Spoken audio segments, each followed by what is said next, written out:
It's not New York, it's not LA, and that's why I like it here. I mean, the city itself is kind of a crossroads. The old thing of the country bumpkin here, but you know, not like quite New York yet, but it's sort of that kind of coming together into something unique. And I'm glad it's not trying to be something else, you know, European. You know, it is Kansas City. It is truly Kansas City.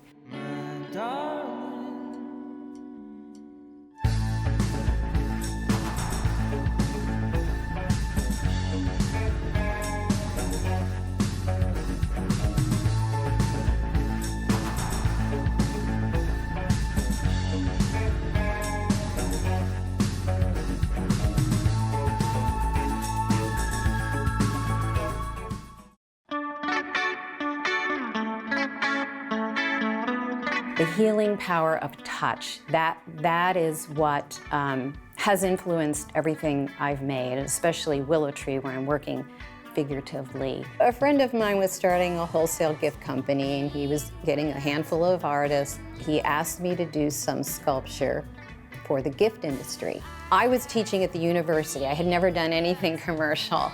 I had never even worked three-dimensionally before. I was doing my cloth and exhibiting my work. And I was intimidated because I wasn't a commercial artist. So I was coming at it as an artist that does one-of-a-kind pieces that are very personal, each one. And so I think maybe in the end that kind of helped me.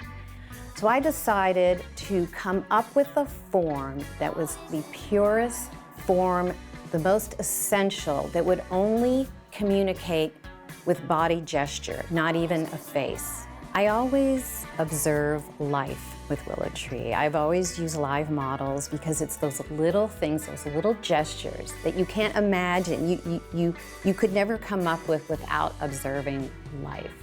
This piece here, For Always, came out of that. And so she just was, I did not tell her to take that pose. She was just sitting there, and I love the weight.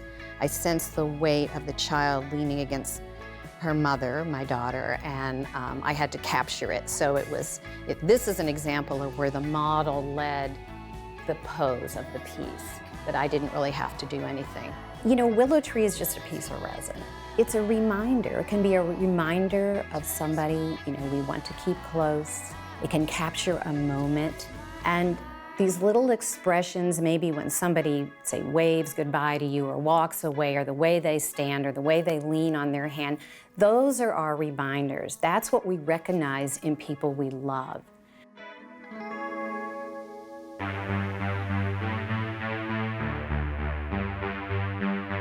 Kansas City is my home, and it will always be my home. This is a pretty friendly place. I mean, people are approachable, and I think people seem to be very willing to talk to you about their work. I mean, just go to the coffee shop down the street, and it's like an incubator of ideas. I don't know, you just feel like things are being done around you. And I have really seen a transformation in the city being here. The integration of the arts is so important to me as a visual artist. If I want to be inspired in a visual way, I go to the theater, I go watch a ballet.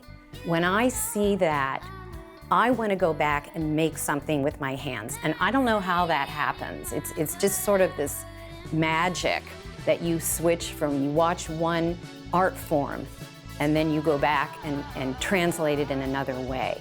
When I'm in here working in my studio, I sense that there's people all around me, all around the crossroads, coming up with ideas, doing innovative things. I feel like the next movers and shakers, they're out there now, and I want to be a part of that.